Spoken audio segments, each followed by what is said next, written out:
नमस्कार दर्शकों, हम आपका स्वागत करते हैं हमारे इस YouTube चैनल पर। दोस्तों, आज हम फिर एक नई कुंडली लेकर आपके सामने आए हैं। ये कुंडली है मिथुन लग्न की। आज इस कुंडली के माध्यम से हम आपको ये बताने का प्रयास करेंगे कि मिथुन लग्न की कुंडली को किस तरह से एनालिसिस करें और मिथुन लग्न की कुंडली में कौन से ग्रह कारक होते हैं, कौन से ग्रह मारक होते हैं और कौन सा ग्रह कहां बैठ करके क्या फल देता है। हालांकि ये एक लिमिटेड जानकारी है क्योंकि एक ही कुंडली का हम विश्लेषण करेंगे, लेकिन इसके माध्यम से आपको बहुत कुछ इंफॉर्मेशन मिलेगी जिससे आप अपनी कुंडली के बारे में भी बहुत कुछ जान पाएंगे।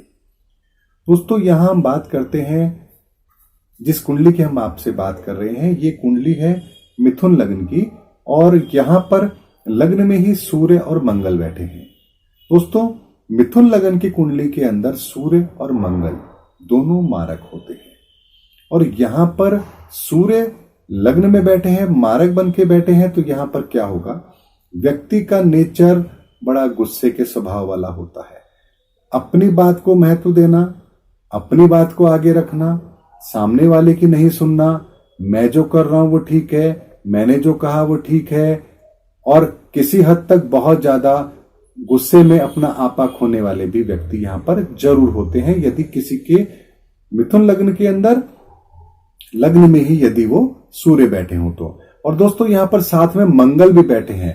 मंगल जो यहां पर बैठे हैं मिथुन लग्न के अंदर, लग्न भाव के अंदर ही, तो दोस्तों यहां पर एक चीज और बनेगी।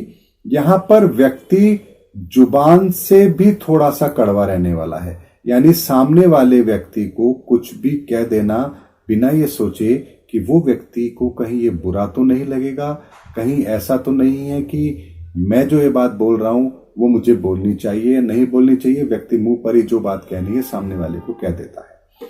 दोस्तों, यहां पर एक चीज और बनती है कि ऐसे जातक जब कभी भी आप मान लीजिए कि कहीं कोई झगड़ा हुआ तो जब ये बोलना शुरू करेंगे तो सामने वाला डरकर चुप हो जाएगा, यानी इनसे झगड़ा करना मतलब आफत मोल लेना है। तो ऐसे में यहां पर जब सूर्य और मंगल दोनों अग्नि ग्रह हैं और यहां पर जब लग्न भाव में ही बैठ जाते हैं तो व्यक्ति के टेम्परेचर को बहुत हाई बना देते हैं और व्यक्ति सामने वाले के व्यवहार को महत्व नहीं देता, अपनी बात को महत्व देता है। तो ऐसे में इनका अपने परिवार के प्रति, अपने रिश्तेदारों के प्रति, अपने दोस्तों के प्रति अगर व्यवहार में कुछ ऐसा चीज दिखती है जिसकी वजह से इनका बार बार मन मुटाव होता हो तो यहां पर यह स्वाभाविक सी बात है, ऐसा यहां पर जरूर होगा। दोस्तों, उसके बाद बात करते हैं शुक्र की। शुक्र दोस्तों यहां पर कुंडली के अंदर दूसरे भाव में बैठे हैं, दूसरे भाव में बैठे हैं और कुंडली के अंदर योग कारक हो गए। कुंडली में जब यहां पर शुक्र योग कारक बनकर दूसरे भाव में बैठते हैं दोस्तों, तो यहां पर एक बात मान के चलिए, व्यक्ति को धन की कमी नहीं आने वाली है। व्यक्ति का काम कभी भी धन के कारण से नहीं रुकने वाला है। साथ में दोस्तों यहां पर एक चीज और है कि यहां परिवार का सुख भी व्यक्ति को पूरा मिलेगा। साथ में यहां पर चाहे यहां पर सूर्य और मंगल लग्न भाव में बैठकर व्यक्ति को गुस्से वाला बनाते हैं, लेकिन फिर भी शुक्र यहां पर बैठ करके व्यक्ति की जुबान को एक सभ्य जुबान बनाने वाले हैं, यानी कि व्यक्ति जब गुस्से में नहीं है, उसके अलावा जब व्यक्ति बात करता है तो बहुत तरीके से और ढंग से बात करने वाला जरूर होगा। उसके बाद दोस्तों बात करें यहां पर केतु की। केतु जो यहां पर तीसरे भाव में बैठे हैं दोस्तों, तो यहां पर एक बात आप मान के चलिए, इनके कामकाज में कोई ना कोई क्रिएटिविटी यहां पर आपको जरूर दिखने वाली है। यानी कोई भी काम ऐसा जो ये करना चाहते हैं या करते हैं इनके पराक्रम के अंदर, वहां पर ये अपनी क्रिएटिविटी जरूर डालेंगे। यानी लकीर का फकीर आदमी नहीं होता है। यहां पर ये पूरी कोशिश करते हैं कि जो काम ये कर रहे हैं, जो काम इनको दिया गया है उसको खूबसूरती से करें और उसमें कुछ नयापन लाएं ताकि वो औरों से ज्यादा अच्छा लगे। तो ये खूबी भी यहां पर केतु के कारण से इनकी जरूर रहने वाली है। दोस्तों, उसके बाद बात करते हैं गुरु की। बृहस्पति यहां पर पंचम भाव में बैठे हैं। पंचम भाव में बृहस्पति यहां बैठ करके कुंडली को और योग कारक बना देते हैं। यहां पर व्यक्ति बुद्धिमान होता है, ज्ञानवान होता है, सूझवान होता है, दिमाग से बहुत अच्छी तरह से काम लेने वाला होता है। यानी ऐसे व्यक्ति यहां पर ये जरूर समझते हैं कि उन्हें क्या करना है, कैसे करना है और किस तरह से लोगों से व्यवहार बना के रखना है। ये चीज भी यहां पर ये जरूर रहने वाली है। यानी मान लीजिए कि सूर्य और मंगल के कारण से यहां पर किसी से मनमुटाव हुआ, कोई झगड़ा हुआ, तो जब गुस्सा शांत होता होगा तब यहां पर ये क्या करेंगे, उस व्यक्ति को मनाने का काम भी अच्छी तरह से कर लेंगे, क्योंकि बृहस्पति यहां पर बुद्धि को एक सौम्य बुद्धि बनाते हैं। उसके बाद बात करते हैं दोस्तों राहु की। राहु जो यहां पर नवम भाव में बैठे हैं, नवम भाव में बैठ करके राहु दोस्तों यहां पर व्यक्ति को भाग्यवान बनाते हैं, पिता का व्यक्ति को साथ पूरा मिलता है। और साथ में दोस्तों यहां पर राहु व्यक्ति के जब नवम भाव में होते हैं तो किसी मायने में व्यक्ति धर्म कर्म की जगह तंत्र मंत्र की चीजों पर ज्यादा विश्वास करने वाला होता है। यानी आपने देखा होगा अक्सर कि बहुत लोग होते हैं जो मंदिरों में जाके पूजा पाठ करके फिर उनको शांति मिलती है, लेकिन बहुत से लोग ऐसे होते हैं जो कहीं बाबाओं के या किसी चमत्कार पर विश्वास करते हैं, या कोई ऐसी चीज की कहीं जाकर के उनको लगता है कि यहां जाने से मेरा काम हो जाएगा, तो ऐसी जगह जाने के लिए भी लोग यहां पर कोशिश करते हैं, या उनकी प्रायोरिटी में ये चीज जरूर होती है। तो दोस्तों यहां पर राहु इस तरह का यहां पर फल जरूर देंगे। उसके बाद बात करते हैं दोस्तों चंद्रमा की। चंद्रमा या दशम भाव में बैठ करके यहां पर जो बैठे हैं दोस्तों, एक बात तय है कि इन्हें अपने जीवन के अंदर प्रोफेशन को लेकर के बहुत उतार चढ़ाव देखने पड़ेंगे। चंद्रमा या दशम भाव में बैठ करके व्यक्ति के कामकाज को कभी सेटअप नहीं होने देंगे। हाँ, यदि व्यक्ति डॉक्टर है, आर्टिस्ट है, अभिनेता है, तो यहां पर जरूर उसको कुछ ना कुछ योग कारक ये बन करके अच्छा फल दे देंगे। अच्छे फल से मतलब यहां ये है कि व्यक्ति के जीवन में परिवर्तन आता रहता है, कामकाज में परिवर्तन आता रहता है, तो उसे लगता है कि चलो सब ठीक है। लेकिन एक ही काम को लंबे समय तक करना ये इनके वश की बात नहीं होती है। और दोस्तों चूंकि इनको चंद्रमा की महादशा 2013 से लगी है, इसलिए 2013 के बाद से ये बात निश्चित है कि इनके कामकाज के अंदर दिक्कत आना शुरू हो गई है। अगर कोई कामकाज इनका चल रहा है तो उसमें निरंतर परेशानी आना स्वाभाविक सी बात है। और 2013 से 2023 10 वर्ष का समय चंद्रमा का होता है। यह 10 वर्ष का समय इनके लिए प्रोफेशन के लिए यहां पर थोड़ा तकलीफ भरा रहने वाला है। तो जब तक चंद्रमा के उपाय यहां नहीं किए जाएंगे तब तक इनको प्रोफेशन के अंदर, कामकाज के अंदर, व्यापार के अंदर स्टेबिलिटी नहीं मिलने वाली है। उसके बाद दोस्तों बात करते हैं शनि की।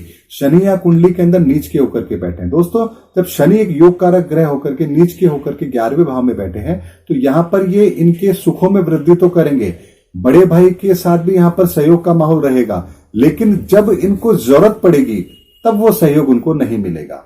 यानी कि व्यक्ति को वो चीज देंगे तो सही, लेकिन थोड़ा सा तरसा के देंगे।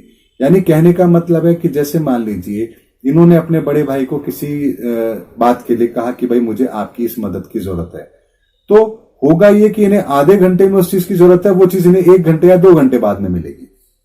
तो यहां पर ऐसी परिस्थिति शनिदेव यहां पर जरूर बनाएंगे, क्योंकि नीच के होकर के वो यहां पर बैठे हुए हैं। जब कोई ग्रह नीच का होकर के बैठ जाता है दोस्तों कुंडली के अंदर, तो एक बात ये हमेशा मान के चली कि वो आसानी से आपको अच्छे फल नहीं देते हैं। दोस्तों यहां पर एक चीज का और ध्यान रखिएगा कि यदि कुंडली में किसी भी कारण से कोई ग्रह नीच के हो जाते हैं तो आप ये मान के चलिए यदि गलती से आपने उसका रत्न धारण कर लिया तो उस ग्रह की नीचता और बढ़ जाती है। ऐसे में वो ग्रह आपको अच्छा फल देने के स्थान पर बहुत बार ऐसी परिस्थिति बनाएंगे जब सफलता आपके दरवाजे पर होगी और फिर आपके हाथ से वो चीज निकल जाए। ऐसे योग यहां पर जरूर बनेंगे यदि आपने कोई मारक ग्रह का या नीच ग्रह का रत्न अगर धारण कर लिया। तो ऐसे में इस कुंडली में, चूंकि मिथुन लगन की कुंडली के अंदर शनि योग कारक होते हैं, शनि का रत्न नीलम पहना जा सकता है, लेकिन इस कुंडली के लिए मैं बात करूं तो यहां पर नीलम पहनना इनको सिवाय नुकसान के और कुछ नहीं देने वाला है। दोस्तों उसके बाद बात करते हैं बुध की। बुध जो यहां पर 12वें भाव में बैठे हैं, 12वें भाव में बुध बैठे हैं, लग्न के स्वामी स्वयं 12वें भाव में बैठ गए, तो व्यक्ति खुले हाथ से पैसा खर्च करने वाला होता है। यानी कि व्यक्ति के जीवन में पैसे का महत्व नहीं होता, पैसे की कद्र वो नहीं करता। पैसा आएगा और व्यक्ति उसको खर्च कर देगा।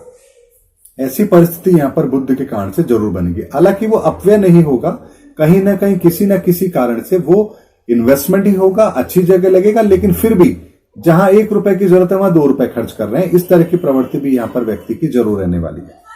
दोस्तों उसके बाद बात करते हैं, देखिए इस कुंडली के अंदर चूंकि इनको सूर्य की महादशा 2007 से शुरू हुई है, सूर्य कुंडली में मारक है, उससे लगातार 2007 से 2013 के बीच में मानसिक परेशानी ज्यादा रही है, व्यक्ति को तनाव ज्यादा महसूस हुआ है, और यहां पर 2013 की स्थिति अगर मैं बात करूं तो यहां पर व्यक्ति ने अपने जीवन को सिवाय टेंशन के और कुछ भी हासिल नहीं किया होगा।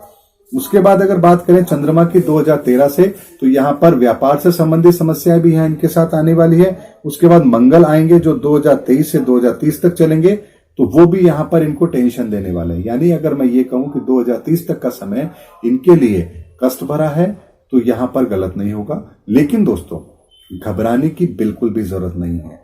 कुंडली में आपके चाहे कोई ग्रह कितना ही मारक क्यों ना हो, कितना ही खराब क्यों ना हो, हमारे शास्त्रों में उसका तरीका दिया गया है जिससे आप उन ग्रहों के दुष्प्रभाव से अपने आप को बचा सकते हैं, उन दुष्प्रभावों को आप कम कर सकते हैं। इसके लिए जरूरत है आपको किसी योग्य ज्योतिष के पास जाकर के उचित परामर्श लेकर के उन उपायों को करना जिससे आपके कष्ट कम हो सके। अब दोस्तों, बात आती है कि हम किस तरह के उपाय करें। बहुत सी जगह आप जाते हैं तो वहां पर आपको कोई दान पुण्य के लिए कहा जाता है, कहीं आपसे कोई पूजा करवाई जाती है, या कहीं पर कोई रत्न धारण करवा दिया जाता है, या कहीं पर कोई यंत्र दे दिया जाता है। दोस्तों, मेरा अपना अनुभव यह कहता है कि जब भी कुंडली के अंदर कोई दोष हो, कोई मारक ग्रहों की दशा चल रही हो, तो बिल्कुल भी घबराए नहीं। स्वयं जो कर सकते हैं अपने हाथों से वो जरूर करना चाहिए। आप उनसे कहें कि मुझे वो उपाय बताएं जो मैं खुद 5-10 मिनट लगा करके कर सकूं, थोड़े 10-20 रुपए खर्च करके मेरे उपाय हो सके, मुझे ऐसे उपाय बताइए।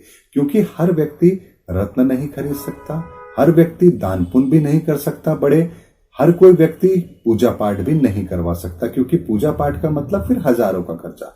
तो यहां पर हमारे शास्त्रों में ऐसा कहीं नहीं लिखा गया है कि आप पूजा पाठ करवाएंगे तो ही आपको ग्रहों की शांति मिलेगी, या आप कोई बड़ा दान करेंगे तभी आपको ग्रहों की शांति मिलेगी। यहां पर यदि हम थोड़े से प्रयास से, खुद की लगन से, मेहनत से, भावना के साथ यदि हम उपाय करेंगे तो निश्चित तौर पर यहां पर आप अपने आप को इन कष्टों से बचा सकते हैं। हाँ, इतना जरूर है कि जब इस तरह के उपाय किए जाते हैं तो उनके रिजल्ट्स आने में 2 से 3 माह का समय लग जाता है, क्योंकि वो उपाय आप स्वयं कर रहे होते हैं और थोड़े समय के लिए कर रहे होते हैं, यानी थोड़े थोड़े समय के लिए कर रहे होते हैं। जैसे 5 मिनट 10 मिनट डेली या वीकली, तो उनका असर आने में थोड़ा वक्त लगता है, लेकिन एक बार 2 से 3 महीने में आपको 100% उसके रिजल्ट्स महसूस होने लग जाएंगे और धीरे धीरे वो पूरी तरह से आपको अपने उन दुष्प्रभाव से आपको मुक्त कर देंगे।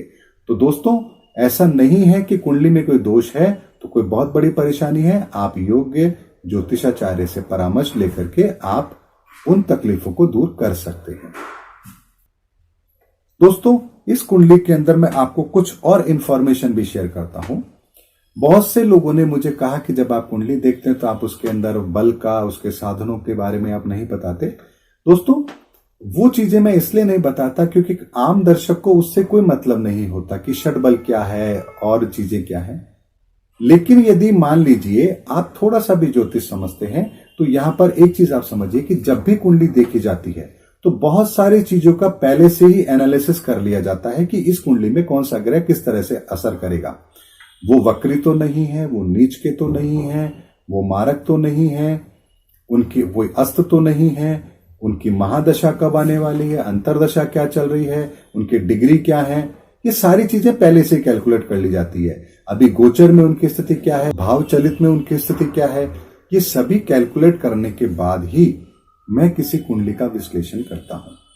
यहां पर आपको एक चीज मैं और बता देता हूं दोस्तों कि किसी भी कुंडली के अंदर गोचर में स्थितियां क्या होंगी ये रोज बदलती रहती हैं, क्योंकि गोचर में ग्रह ट्रांजिट में चलते हैं और वो अपने घर बदलते रहते हैं। लेकिन जो लग्न चार्ट के अंदर आपके ग्रह जहां बैठे हैं वह फल आपको ताउम्र जरूर मिलेंगे ही मिलेंगे। अंतरदशा, महादशा, प्रत्यंतर, सूक्ष्म दशा, प्राण दशा जैसी चलेगी उसके आधार पर आपको उसके फल जरूर मिलेंगे।